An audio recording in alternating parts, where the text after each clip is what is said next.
আসলে কি আমার দেওয়ার হলো গরিব, সমর্থ ছিল না দেওয়ার মতন বিয়া, ওনারা জোর করে নিছে কিন্তু দিনা বানা দিতে পারে নাই।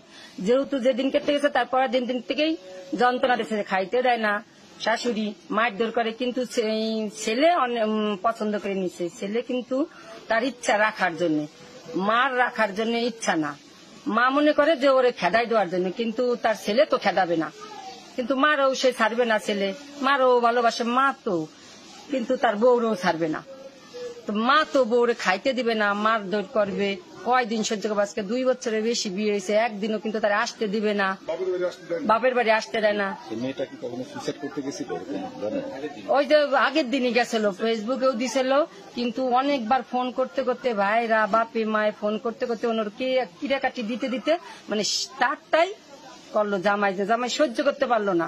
দেখলাম আমার মারও সামাল দিতে পারতেছে না, আমার বউর এরকম যন্ত্রণা দিতেছে, বউ সহ্য করতে পারতেছে না।